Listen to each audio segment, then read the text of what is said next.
Hi guys, welcome back in an auditing standard revision class. तो आज हम अपनी सीरीज़ का नेक्स्ट स्टैंडर्ड करेंगे, दैट इज़ स्टैंडर्ड नंबर 240। 240 को आप फ्रॉड के नाम से याद कर सकते हैं, जैसे 420 होता है ना, 420 तो ऐसे ही 240 आपको याद रखना है फॉर द फ्रॉड। इसका नाम है, इस स्टैंडर्ड का नाम है, देखिए, द ऑडिटर की क्या रिस्पॉन्सिबिलिटी है relating to the fraud in an audit of the financial statements. Right, तो ऑडिटर की क्या रिस्पॉन्सिबिलिटी रहेगी अगर कोई भी फ्रॉड होता है तो आप साइड बाय साइड नोटिंग करते रहेगा। हमने इसको पॉइंट्स में फ्लो चार्ट में कवर करा है। सबसे पहला पॉइंट बोलता है कि ऑडिटर की क्या ड्यूटी रिस्पॉन्सिबिलिटी रहेगी इन केस ऑफ अगर कोई भी मटेरियल गड़बड़े होती हैं, मटेरियल मिसस्टेटमेंट होती हैं, किसकी वजह से?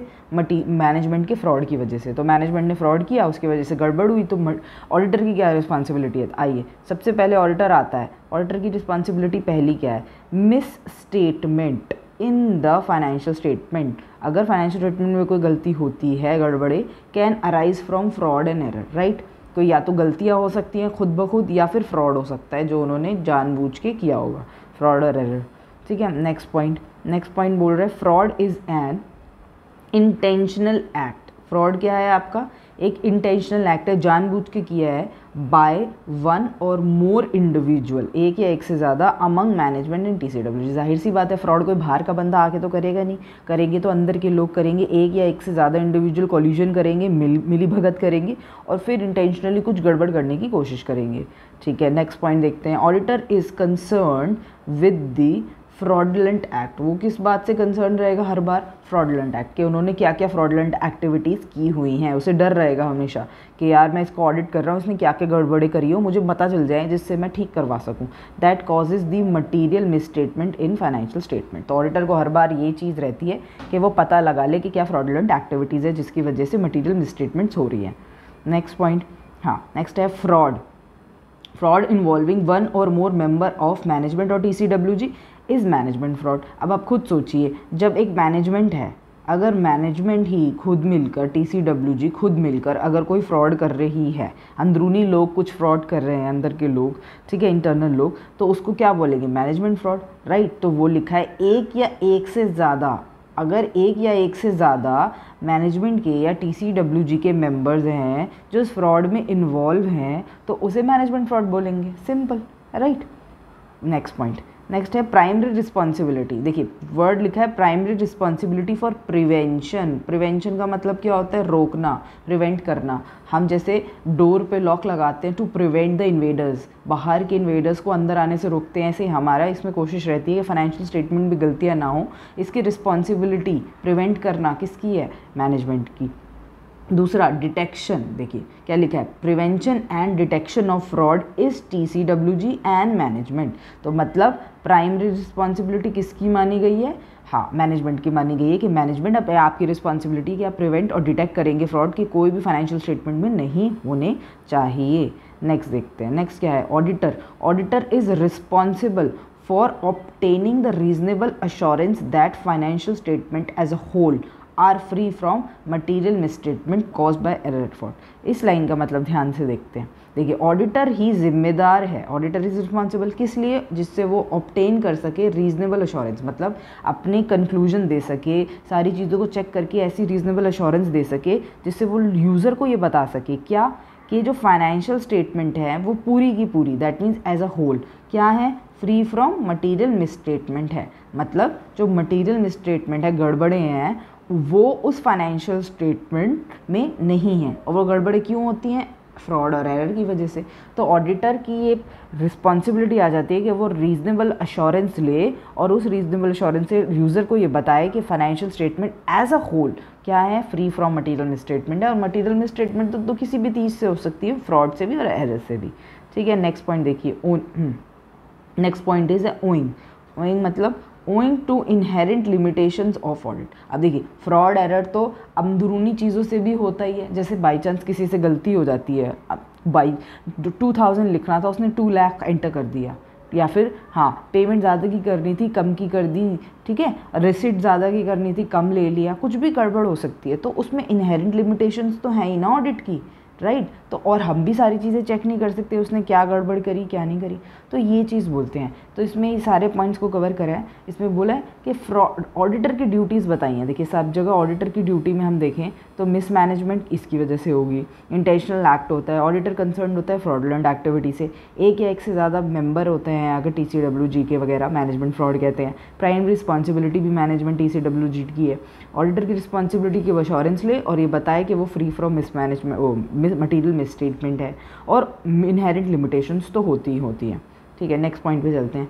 देयर इज़ क्या है, देयर इज़ अनअवॉइडेबल रिस्क, आप एक ऐसा रिस्क है जो अवॉइड नहीं कर सकते, that some material misstatement may not detected even audit is properly plan and perform as per this. Standard के दौरान अगर आप ऑडिट अच्छे से कर भी लेते हैं प्रॉपरली, तब भी ये चांसेस होते हैं कि कुछ मटीरियल मिसस्टेटमेंट अनडिटेक्टेड रह जाएं, जिसकी वजह से एक अनअवॉइडेबल रिस्क अराइज होता है। Got it? तो हिंदी में प्रॉपरली मैंने आपको ये पूरी लाइन का मतलब बता दिया। अब देखिए, अनअवॉइडेबल रिस्क है, क्यों है? क्योंकि कुछ मटीरियल मिसस्टेटमेंट ऐसी हैं जो कि अनडिटेक्टेड है, डिटेक्ट नहीं हुई। क्यों नहीं हुई? क्योंकि ऑडिट कितना भी प्रॉपरली प्लान कर लो, कुछ ना कुछ इनहेरेंट चीज़ें तो रहती ही रहती हैं। नेक्स्ट पॉइंट आते हैं। नेक्स्ट पॉइंट क्या है? The risk of not detecting material misstatement from management fraud is greater than employ fraud. आप खुद सोचिए, एम्प्लॉयज़ किस लेवल पे होते हैं? लोअर लेवल पे, और जो बोर्ड ऑफ डायरेक्टर्स होते हैं वो होते हैं हायर लेवल पे, सीनियर लेवल, हायर लेवल। ठीक है, जब हायर लेवल कोई गलती करता है और लोअर लेवल की गलती, किसकी ज़्यादा बड़ी गलती है? ऑब्वियसली हायर लेवल की। तो उन्होंने इसी बात को बोला है कि जो मैनेजमेंट फ्रॉड है ना, वो ज़्यादा है। तो मैनेजमेंट फ्रॉड हम कह सकते हैं मैनेजमेंट फ्रॉड इज़ ग्रेटर, मतलब has a greater risk than the employ fraud. ठीक है, तो याद रखिएगा, छोटे लेवल पे किए गए फ्रॉड्स इतने ज़्यादा इंपॉर्टेंट नहीं होते। हाँ, मतलब इतने ज़्यादा उसकी रिस्क वल्नरेबिलिटी नहीं रहती जितनी ज़्यादा मैनेजमेंट फ्रॉड की होती है। ठीक है, क्योंकि देखिए आगे लिखा है, बिकॉज मैनेजमेंट डायरेक्टली और इनडायरेक्टली मैनिपुलेट द अकाउंटिंग। क्योंकि देखिए, बुक्स ऑफ अकाउंट्स तो छोटे लोगों के हाथ में नहीं होगी ना। छोटे लोग का मतलब ये हो गया लोअर लेवल, मतलब हम लोअर लेवल की बात करें, जो एम्प्लॉय लेवल है, हाँ, तो एम्प्लॉयज़ काम करते हैं, पर बुक्स ऑफ अकाउंट्स तो मैनेजमेंट फाइनलाइज करती है ना। आपने देखा होगा बुक्स में डायरेक्टर साइन करते हैं वगैरह, तो उनके हाथ में होती है बुक्स। टैली सबके हाथ में नहीं होती, राइट? टैली भी हायर कंसर्न्स के हाथ में होती है। तो आप ये सब चीज़ें कंसिडर करें कि इसमें मैनिपुलेशन का जो रोल रहता है ना, वो हायर लेवल का रहता है। लोअर लेवल इतने मैनिपुलेशंस में नहीं होती, वो daily day to day work करती है और चली जाती है, बट इन मैनेजमेंट करती है। तो इसलिए रिस्क डिटेक्ट ना हो, उसमें गड़बड़ ज़्यादा रहने का चांसेस रहते हैं मैनेजमेंट के, क्योंकि मैनेजमेंट के पास डायरेक्टली इनडायरेक्टली मैनिपुलेट करने का वो रहता है। ठीक है, तो मैं अकाउंटिंग रिकॉर्ड्स ध्यान से देखिए। प्रेजेंट फ्रॉडलेंट फाइनेंशियल इंफॉर्मेशन मतलब वही आपने जो डिटेल्स रहे हैं, एंड ओवरराइड क्या कर सकती हैं? वो फ्रॉडलेंट कर सकती है, अपने फाइनेंशियल इन्फॉर्मेशन में चेंजेस कर सकती हैं, इनवॉइसेस बदल सकती हैं, बिल्स बदल सकती है, सपोर्टिंग डॉक्यूमेंट चेंज कर सकती हैं, और ओवरराइड कर सकती हैं अपने कंट्रोल प्रोसीजर। देखिए ध्यान से सोचिए, कैशियर के टेबल पे इन्होंने कैश विड्रॉ करवाया बोर्ड ऑफ डायरेक्टर ने, और उस टाइम पर ही कैमराज ऑफ करवा दिए, तो ओवरराइड कर दिया ना कंट्रोल्स को। तो वो चीज़ है कि वो ओवरराइड भी करा सकती है कंट्रोल्स को। ठीक है, तो ये मैनेजमेंट फ्रॉड ज़्यादा खतरनाक है एम्प्लॉय फ्रॉड से। देखिए नेक्स्ट पॉइंट पे चलते हैं। नेक्स्ट पॉइंट क्या कहता है? नेक्स्ट पॉइंट है ऑडिटर ओपिनियन। हाँ, ऑडिटर की क्या ओपिनियन है? Auditor's opinion on the financial statement is based on the concept of obtaining the reasonable assurance. Hence, the auditor cannot guarantee that the mismanagement, जो material mismanagement है, will be detected. तो auditor कह तो रहा है, auditor कह रहा है कि अगर मैं ओपिनियन दे रहा हूँ फाइनेंशियल स्टेटमेंट पे, वो किस कॉन्सेप्ट पे दूंगा? वो इस कॉन्सेप्ट पे दूंगा जो भी मुझे रीजनेबल अश्योरेंस मिलेगी, जैसे जैसे मुझे एविडेंस मिलेंगे वैसे वैसे अश्योरेंस देता जाऊँगा। बट मैं अभी भी इस बात को कह रहा हूँ कि मैं इसको गारंटी नहीं करता कि मैंने सारी मटेरियल मिसस्टेटमेंट डिटेक्ट कर ली हैं, इसलिए मेरे पीछे मत पड़ना। मतलब ऑडिटर अपने आप को सेफर साइड पे रख के ये कहता है कि प्लीज़ मैं मानता हूँ सब काम मैं कर रहा हूँ, इंश्योरेंस भी मैं दूंगा, पर इसका मतलब ये नहीं है मैंने 100% चेकिंग कर ली, क्योंकि इस पर इनहेरेंट चीज़ें तो होंगी गड़बड़। तो hence auditor can not guarantee that material misstatement will be detected. Next section 143(12) ध्यान से देखिए, section 143 of the companies act 2013, ये भी कंपनीज एक्ट के अकॉर्डिंग कंपनीज के ऊपर लगता है, जिसके अंदर इसी बात का जिक्र होता है कि ऑडिटर को वो सारी चीज़ें स्पेसिफाई करनी है कि कहाँ कहाँ उसको क्या क्या चीज़ें मिली, कौन कौन सी चीज़ें उसे गलत मिली, सही मिली, ये सारी चीज़ें भी उसे बतानी होती हैं। Next clause 10 of paragraph 3 of कारो में भी आपको पता है आइटम्स होते हैं, है ना, अराउंड 16 आइटम्स ऐसे होते हैं जिसके अंदर ऑडिटर को मैंडेटरी, बता देती हूँ कि इस कारों के अंदर क्या होता है, मैंडेटरी आपको क्या करना पड़ता है, एक सेकेंड इसमें ये ज़्यादा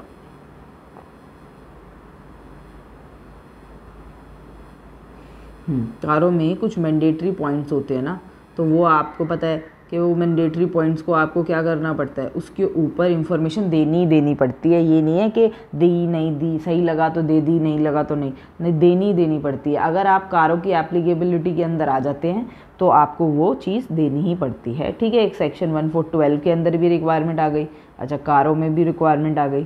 फिर नेक्स्ट देखते हैं, impossibility to continue the performance.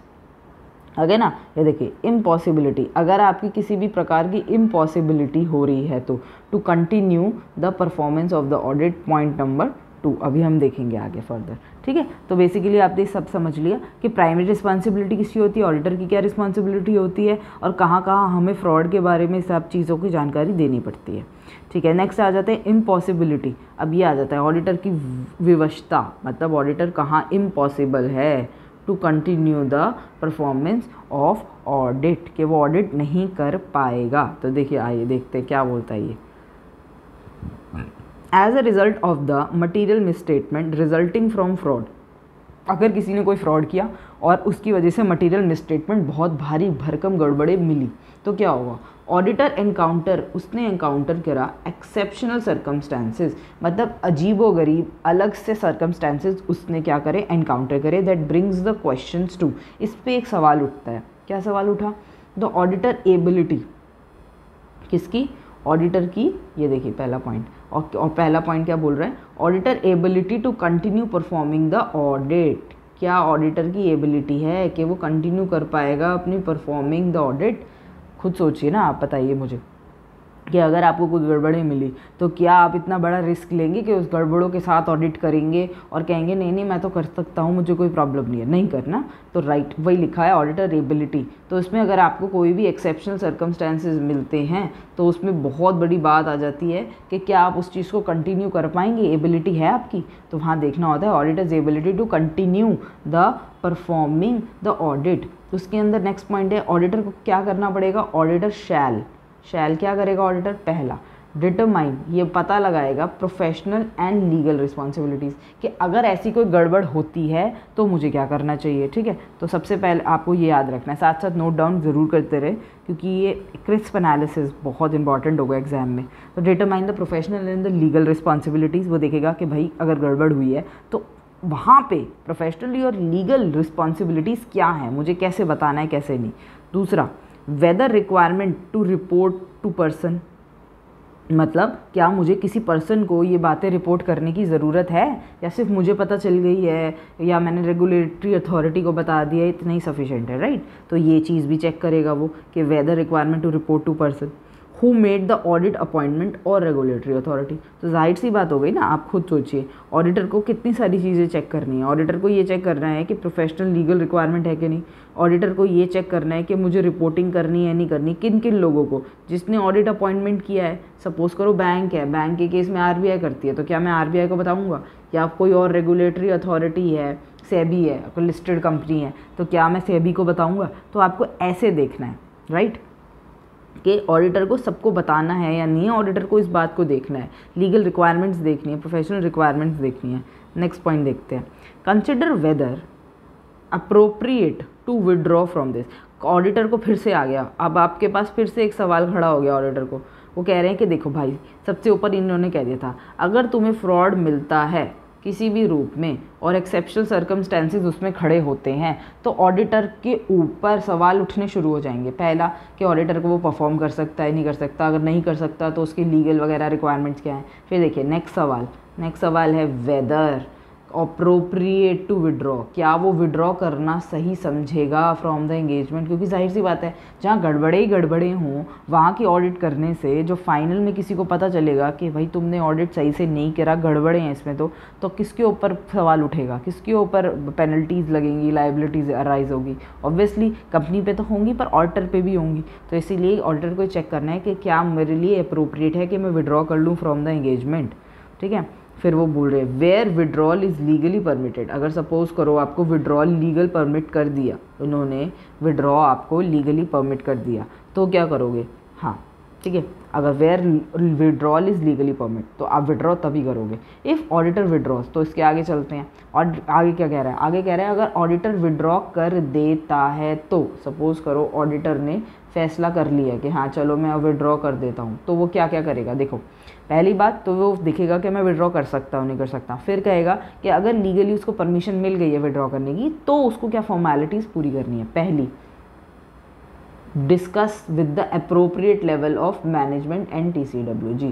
उसको ये सारी चीज़ें अपनी कि मैं विड्रॉ कर रहा हूँ उसको डिस्कस करनी है मैनेजमेंट और TCWG के साथ। दूसरा, auditors withdrawal and reason for withdrawal. Auditor को अपने विड्रॉल के बारे में कि मैं हट रहा हूँ और मैं क्यों हट रहा हूँ, रीजंस आपको विड्रॉल के बताने पड़ेंगे। तो पहले तो मैनेजमेंट के साथ डिस्कस करो पॉइंट्स और उसको बताओ कि मैं विड्रॉ कर रहा हूँ और मेरे की ये रीजंस है कि मैं इस वजह से विड्रॉ कर रहा हूँ। ठीक है, next point, determine whether there is professional और लीगल रिक्वायरमेंट। ये बात पता लगाओ, डिटरमाइन करेगा ऑडिटर कि क्या कोई प्रोफेशनल या कोई लीगल, प्रोफेशनली और लीगली कोई रिक्वायरमेंट तो नहीं है रिपोर्ट करने की। किन किन लोगों को? Person who made the appointment और रेगुलेटरी। मैं आपको बता ही चुकी थी, अगर हम बैंकिंग कंपनी का केस देखें, किसी भी कोई भी बैंक उठा लें, उसमें अगर कोई भी फ्रॉड प्रॉब्लम्स चल रहे हैं तो हमारी अपॉइंटिंग अथॉरिटी कौन होगी? RBI of course. और रेगुलेटरी अथॉरिटी माइट भी वो लिस्टेड है, सपोज कर कितनी सारी कंपनी सारी लिस्टेड है, HDFC ये सब लिस्टेड है। कुछ भी प्रॉब्लम हुई तो हम किसको बताएंगे? रेगुलेटरी अथॉरिटी तो सेबी भी है ना इनकी, रेगुलेट करने वाली बैंक, RBI भी है, सेबी भी है, तो वो सब अथॉरिटीज़ है उनको भी बताएंगे। ठीक है, तो उसको पहले क्या करना है? देखना है विड्रॉ कर सकता हूँ नहीं कर सकता हूँ। अगर वो कर सकता है तो देखना है लीगली परमिट है। फिर उसकी फॉर्मेलिटीज़ में आपको क्या करना है? डिस्कशन वगैरह करना है और डिस्कशन के बाद ये देखना है कि मेरी रिपोर्टिंग करनी है तो किस किस को करनी है। आ जाते हैं next.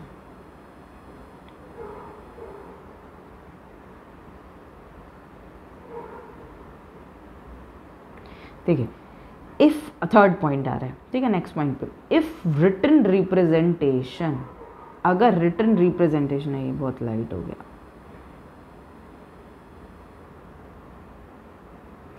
If written representation in respect of fraud, ठीक है, अगर सपोज करो, क्योंकि देखिए अगर फ्रॉड हुआ है, गलतियाँ हुई हैं, तो हम मैनेजमेंट से तो लिखवाएंगे ना कि मैनेजमेंट ये आपने गलतियाँ करी है। तो वो कह रहे हैं if written representation is respect of fraud not provided by the company. मतलब बेसिकली मैं कंपनी का ऑडिट करने गई, कंपनी ने फ्रॉड निकले, मैंने उनसे बोला देखिए आपके फ्रॉड है, इसको लिखत में दीजिए, लिख कर दीजिए राइटिंग में कि हाँ आपसे ये फ्रॉड हुए हैं, आपकी ये गलतियाँ ये पाई गई हैं, ऐसे ऐसे है।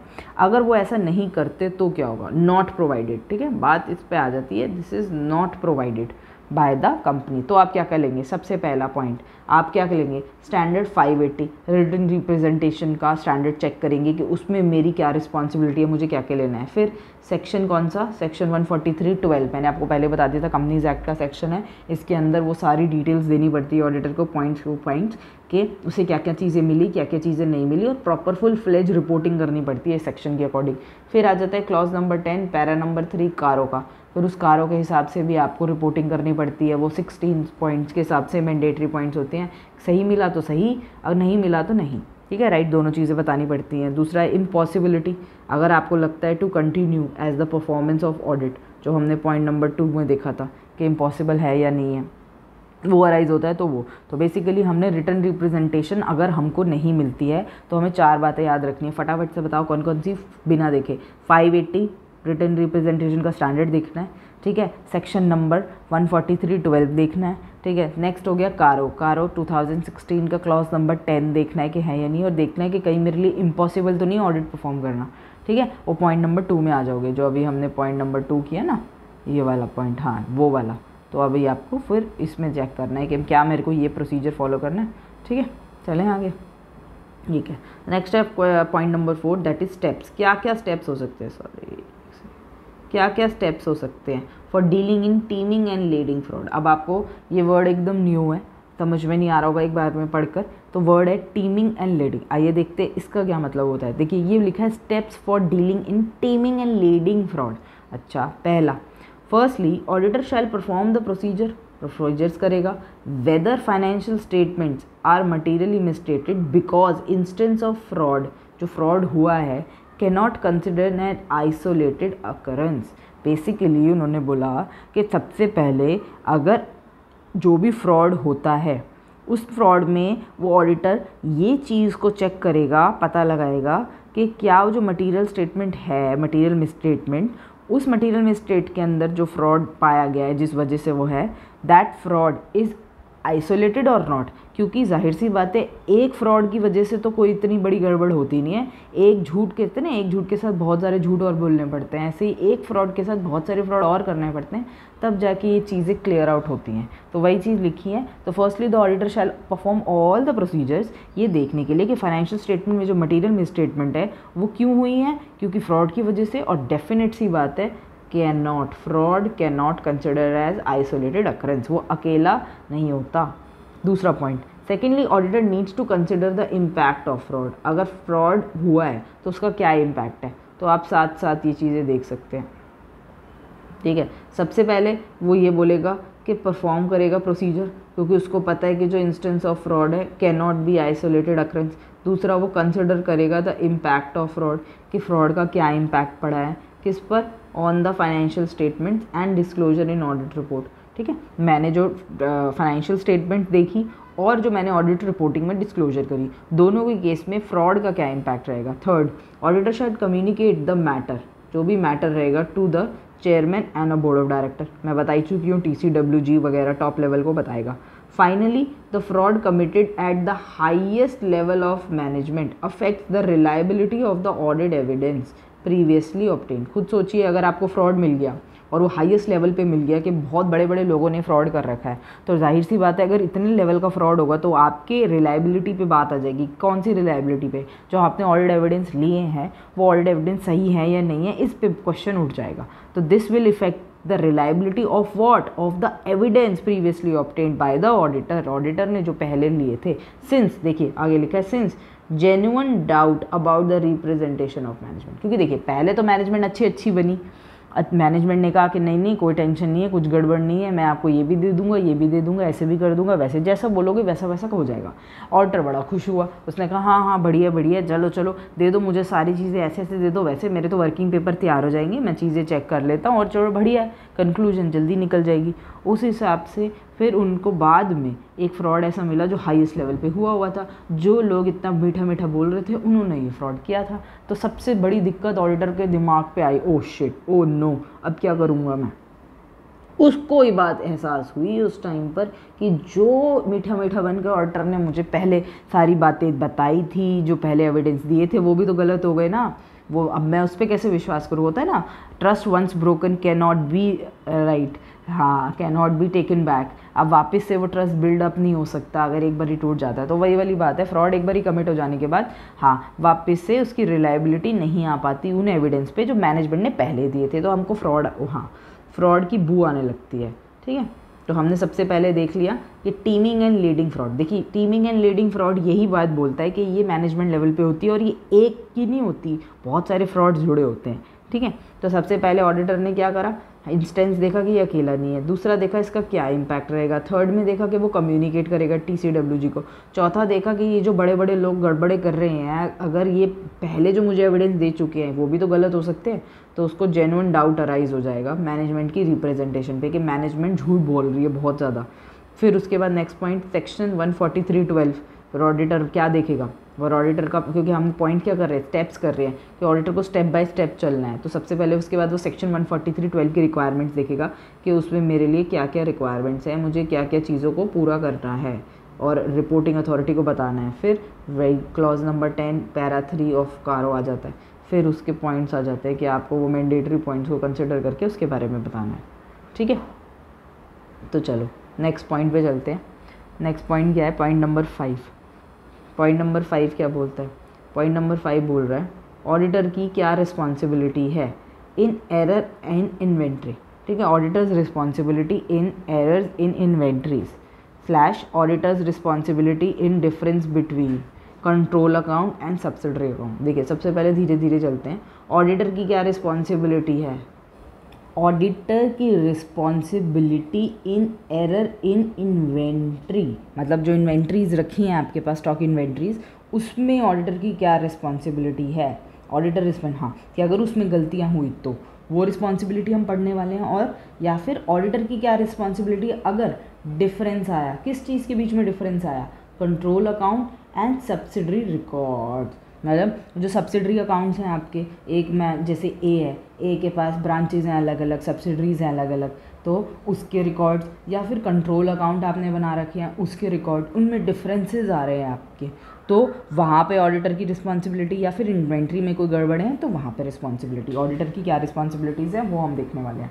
आइए सबसे पहले देखिए क्या लिखा है। इफ़ सर्कमस्टांसिस इंडिकेट, अगर आपको सर्कमस्टांसिस इंडिकेट करते हैं क्या चीज़, existence of fraud and error. ध्यान से देखिए, मेरे को ऐसे इंस्टेंस मिले जिससे मुझे ये पता चल गया कि भाई यहाँ तो फ्रॉड एंड एरर है, तो auditor should consider the potential effect of the suspected fraud, कि जो फ्रॉड हो रहा है, क्योंकि सस्पेक्टेड है, आप 100% कह नहीं सकते कि फ्रॉड है, तो वर्ड लिखा है सस्पेक्टेड फ्रॉड जो है उसके पोटेंशियल क्या इफ़ेक्ट्स हो सकते हैं, ठीक है, सस्पेक्टेड फ्रॉड और एरर ऑन फाइनेंशियल इंफॉर्मेशन। तो ये चीज़ें अगर हो रही हैं तो उसका क्या इफ़ेक्ट इम्पैक्ट है।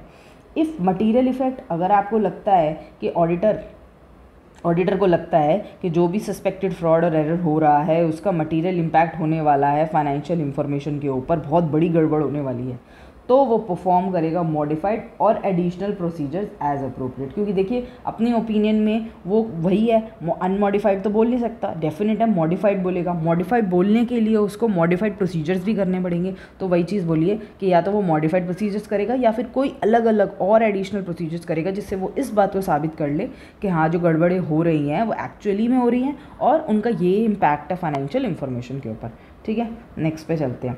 When the auditor identifies the misstatement, जब उसको पता चल जाती है misstatement, जब उसको ये चीज़ पता चल जाती है misstatement, तो वो क्या करेगा, इवेल्युएट करेगा वो चीज़, इसको पता लगाएगा कि क्या चीज़, whether these are indicative of fraud. देखिए पहले तो मुझे गड़बड़ पता चलेगी, है ना, छोटी छोटी गड़बड़ें मिलकर बड़ी बड़ी गड़बड़ें बनाएंगी, तो जब मुझे गड़बड़ें मिली तो इंडिकेशन मिलने के बाद मैंने ये पता लगाने की कोशिश की कहीं ये फ्रॉड तो नहीं। जैसे सत्यम थी, धीरे धीरे छोटी छोटी गड़बड़ें मिली उस कंपनी के अंदर, तो सब पता चलने लगा कि हाँ यार इसमें फ्रॉड है। तो अगर आपको फ्रॉड के इंडिकेशंस दिखने लगे तो लिखा है इफ़ इंडिकेशन, मतलब अगर आपको इंडिकेट हो जाए then you will evaluate the implication. मैंने बोला पहले तो मिसस्टेटमेंट्स मिलेंगी, मिसस्टेटमेंट से आपको ये देखना है कि ये इंडिकेटिव ऑफ फ्रॉड तो नहीं है, अगर इंडिकेटिव है तो आपको देखना है कि क्या इसकी इम्प्लीकेशन है ऑफ द मिसस्टेटमेंट।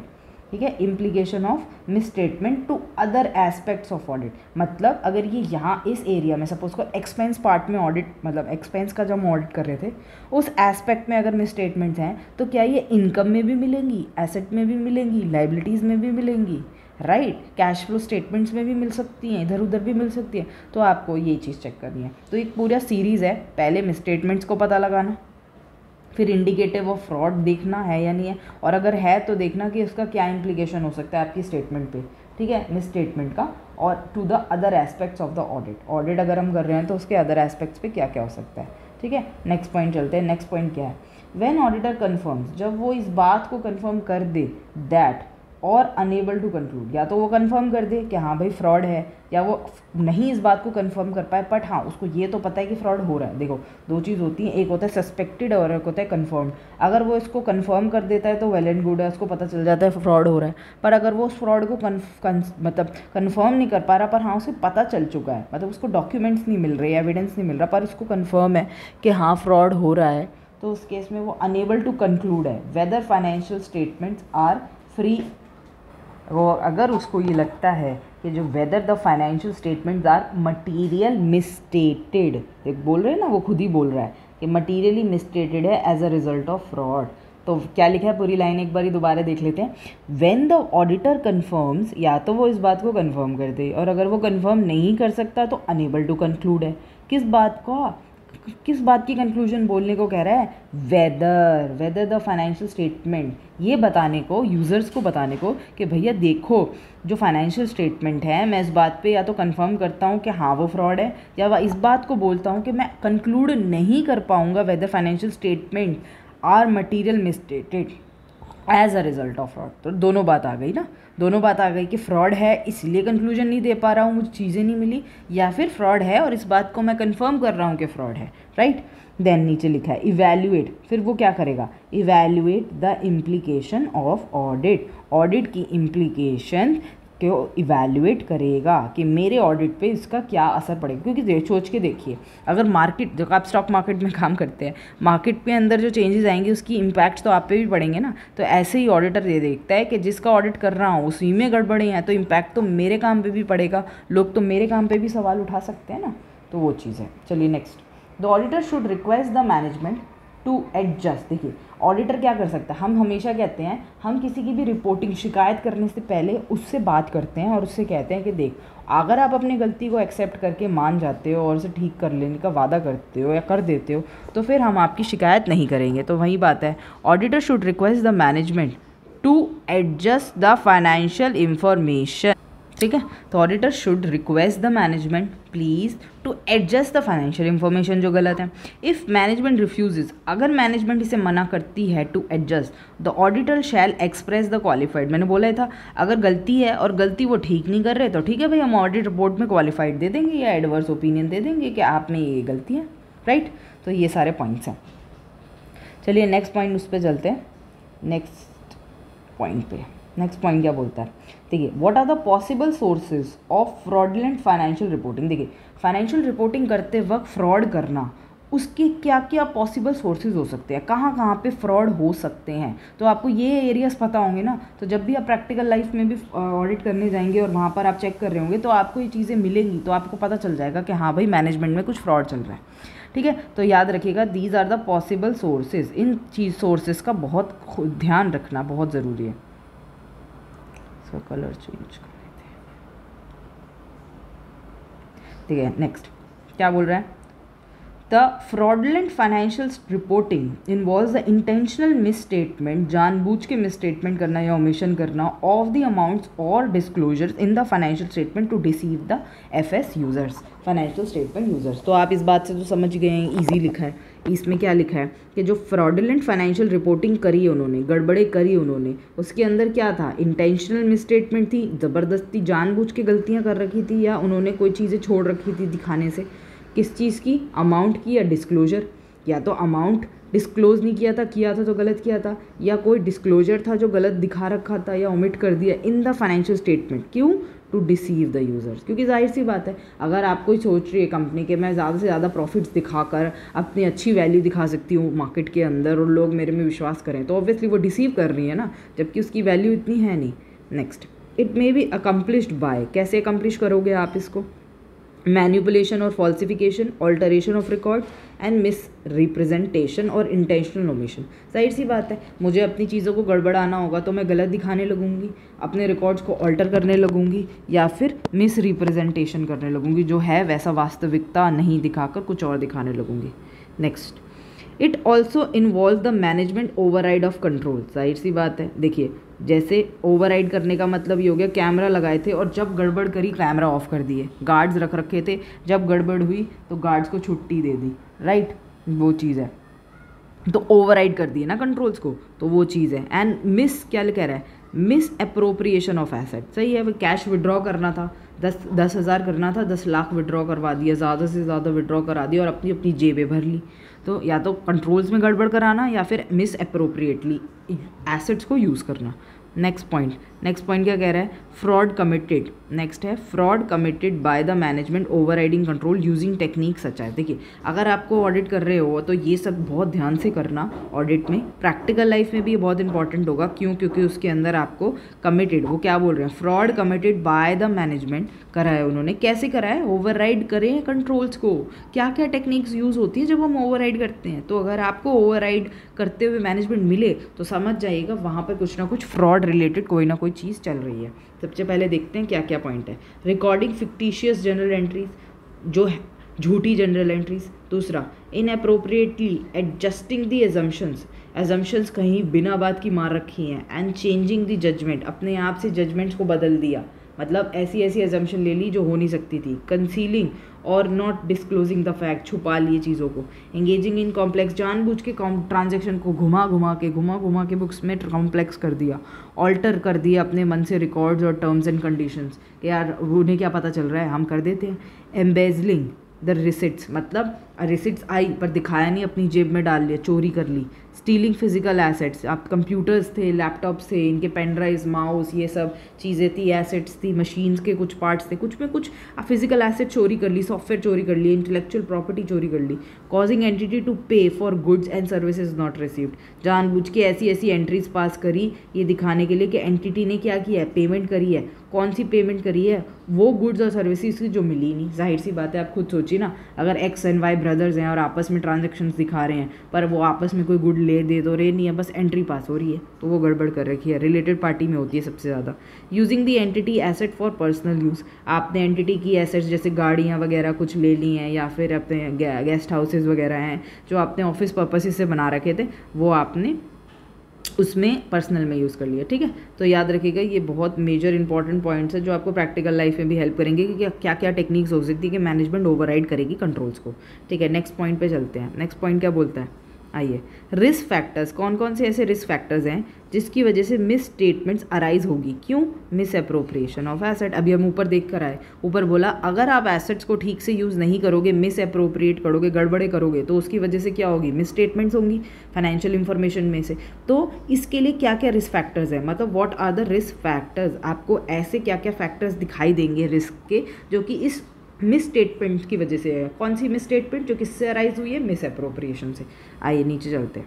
देखो सबसे पहला point, miss appropriation of asset involves the theft, उसकी चोरी करना या परपिट्रेट कर लेना, ठीक है ना, गड़बड़ी कर लेना। बाय द एम्प्लॉयज़, कौन करेगा, एम्प्लॉयज़ करेगा। इन स्मॉल एंड इमटेरियल अमाउंट, सोच के छोटी छोटी गड़बड़ों से तो बड़ी गड़बड़ होती है। तो मिस अप्रोप्रिएशन एसेट स्टार्ट ही नीचे लेवल से होती है। एम्प्लॉयज़ आते हैं, चीज़ों की चोरी कर लेते हैं, राइट्स चोरी कर लेते हैं, सॉफ्टवेयर चोरी करते हैं, परपिट्रेट करते हैं। ठीक है, by the employees in small and immaterial amount. It also involve management, management भी रोल में आती है। Who is able to disguise, disguise मतलब आपको बेवकूफ़ बना सकती है, कंसील कर सकती है, that are difficult to detect. Obviously, क्योंकि जिसके हाथ में कोई होल्ड होगा उसके पास तो पूरा राइट होता है ना आपको बेवकूफ़ बनाने का, वो चीज़ बोल रहे हैं। नेक्स्ट क्या है, risk factors are classified according to 3 condition. अब हम रिस्क फैक्टर्स पढ़ रहे हैं तो वो हम क्लासीफाई कर सकते हैं अपने 3 कंडीशंस के चक्कर में। बताइए आइए क्या क्या 3 कंडीशंस हैं। ये 3 कंडीशंस हैं, एक सेकेंड। पहली कंडीशन, इंसेंटिव और प्रेशर। क्योंकि देखिए रिस्क क्यों अराइज होता है, हम क्यों ये परपिट्रेशंस करते हैं, क्यों गड़बड़े करते हैं, कंसील करते हैं, हमारे 3 तरीके के कारण होते हैं, वजह होते हैं। उन्होंने बोला रिस्क फैक्टर्स, क्या वजह थी जिसकी वजह से हमने ये ऐसी हरकत करी। पहला इंसेंटिव या प्रेशर, हम पे कोई प्रेशर था, वो कोई चीज़ का प्रेशर था जिसकी वजह से हमें चोरी करनी पड़ी, थेफ्ट करना पड़ा, कंसील करना पड़ा, इंसेंटिव की वजह से। या फिर कोई हमें अपॉर्चुनिटी मिल गई, कहते हैं ना वही है, चोरी करने की अपॉर्चुनिटी मिल गई तो कर ली चोरी। या फिर किसी का एटीट्यूड ही हो गया था, रैशनलाइजेशन हो गई थी कि यार मैं चोरी कर सकता हूँ तो मैं करूँगा ही करूँगा। ठीक है, तो 3 चीज़ें, या तो पहला आपसे करवाई गई, या आपको चोरी करने का मौका मिल गया तो आपने कर ली, या फिर आपका एटीट्यूड बन चुका था वो चीज़ करने का तो आप हर बार ही कर रहे हो। ठीक है, अब हम स्टार्ट करते हैं with the example of risk factors. तो ये आपको वही तीनों पार्ट्स में मिल जाएंगे। देखिए पहला हो जाएगा इंसेंटिव प्रेशर, दूसरा हो जाएगा अपॉर्चुनिटी, और तीसरा एटीट्यूड एंड रैशनलाइजेशन। ठीक है, तो तीनों पार्ट्स आपको मिल जाएंगे।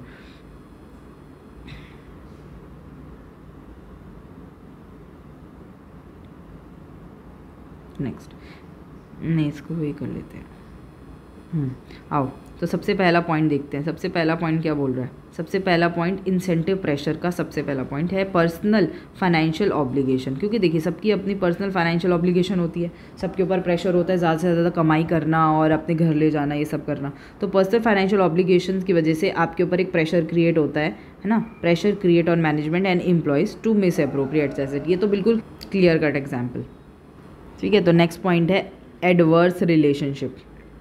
क्या है, adverse relationship, between the entity and employ. जाहिर सी बात है एम्प्लॉय को किसी बात से कोई दिक्कत है, खुन्नस आ रही है वो एंटिटी को लेकर, और या फिर एंटिटी को अपने एम्प्लॉयज़ अच्छे नहीं लग रहा है हमारा नुकसान करा रहे हैं, कुछ ना कुछ उनके बीच में आपस में गड़बड़ चल रही है। तो अगर वो एडवर्स रिलेशनशिप है तो between the this and this may motivate the employees to misappropriate the asset. जाहिर सी बात है एम्प्लॉयज़ को मोटिवेशन मिलेगी, चलो यार गड़बड़ करते हैं, इन्होंने हमारे साथ ऐसे करा, हम भी इनके साथ ऐसा करते हैं। For example the adverse relationship may be created by following: future ले ऑफ्स, जानबूझ के ज़्यादा से ज़्यादा छुट्टियां लेना, ले ऑफ्स लेना, recent changes to benefit plans, आपने उनके बेनिफिट प्लान्स में चेंजेस कर दिए, रिवॉर्ड्स उनको देना इनकंसिस्टेंट कर दिया, देते नहीं हो, एक्सपेक्टेशंस पे उनकी खड़ी नहीं उतरते। तो जाहिर सी बात है ना, आपके एडवर्स रिलेशनशिप वहाँ से बिल्ड होने शुरू हुए जहाँ से एम्प्लॉयज़ को आपसे एक्सपेक्टेशन थी, मैनेजमेंट ने उन्हें छुट्टियाँ नहीं दी, रिवॉर्ड्स नहीं दिए, बेनिफिट प्लान्स नहीं दिए, टर्म्स एंड कंडीशंस में चेंज कर दिए, स्ट्रिक्टनेस कर दी काफ़ी ज़्यादा, राइट। तो आप एज अ ह्यूमन रिसोर्स को नहीं ट्रीट कर रहे हो सही से, तो उनको गुस्सा आएगा, और उस वजह से एडवर्स रिलेशनशिप में एम्प्लॉयज़ क्या होंगे, बदला लेना चाहेंगे, तो बदले लेने में वो आपसे मिस अप्रोप्रिएशन ऑफ एसेट कर देंगे। ठीक है, तो ये दो पॉइंट्स हो गए। एक तो उनके खुद के पर्सनल रीजंस होते हैं वो गड़बड़ करने के, और कई बार एडवर्स रिलेशनशिप भी हो जाती है। ठीक है, चलो नेक्स्ट पॉइंट पे चलते हैं। नेक्स्ट पॉइंट क्या बोल रहा है? अपॉर्चुनिटी का पॉइंट है, देखिए, certain circumstances may cause assets to misappropriation such as inventory is of small size and high value। खुद सोचिए, सपोज करिए आपने कोई ऐसी वो खरीदी है, आपने कोई ऐसा लैपटॉप खरीदा है, या फिर कोई भी ऐसी चीज़ खरीदी है जो साइज़ में तो छोटी है पर कॉस्टिंग उसकी बहुत ज़्यादा है। ठीक है, तो जैसे आपने कोई भी कुछ भी सपोज कर सकते हैं, आपने कोई भी लैपटॉप खरीदा है जो कि बहुत एक्सपेंसिव है, कहीं से मंगवाया है, इंपोर्ट कराया, बहुत एक्सपेंसिव है, राइट। या फिर आपने कोई भी ऐसी छोटी सी मशीन मंगवाई है, ठीक है, या कोई भी ऐसी चीज़ मंगवाई है जिसकी वैल्यू बहुत ज़्यादा है पर वो साइज़ में छोटी है, तो उसे चुराना आसान होगा ना। तो वही सर्कमस्टांसेस लिखे हैं कि अगर आपकी इन्वेंट्री में ऐसी चीज़ें हैं जो साइज़ में छोटी हैं और हाई वैल्यू की हैं, या फिक्स एसेट्स ऐसी हैं that are small size and high value, आपके पास ऐसी मशीन्स हैं जो बहुत छोटी छोटी हैं, जो बहुत प्रेशियस हैं, बहुत महंगी हैं, मंगवाई हैं आपने जर्मनी वगैरह से, और पर वो वैल्यू बहुत साइज़ में छोटी हैं, तो एम्प्लॉयज़ के लिए तो आसान हो गया ना उसको चोरी करना। तो वही चीज़ लिखी हुई है। या फिर इनएडिक्वेट, हाँ, इंटरनल कंट्रोल्स ओवर एसेट, तो तीनों कारण हो सकते हैं। वही है कि आपकी इन्वेंट्री में ऐसा हो, तो फिक्स एसेट में भी यही चीज़ है। और इन दोनों के ऊपर ये हो सकता है कि इनएडिक्वेटली इन्होंने इंटरनल कंट्रोल्स ही नहीं लगाए हो जानबूझ के, कि चलो भाई इंटरनल कंट्रोल्स नहीं होंगे तो एसेट की चोरी करना, मिस अप्रोप्रिएट करना आसान हो जाएगा। ठीक है, तो अपॉर्चुनिटी। फिर तीसरा है, बताइए, ये उन लोगों के लिए जिनका एटीट्यूड मस्तीखोरी का नहीं हो जाता, कि चोरी करेंगे ही करेंगे, परेशान करेंगे ही करेंगे, वो लोग हैं ये एटीट्यूड रैशनलाइजेशन में।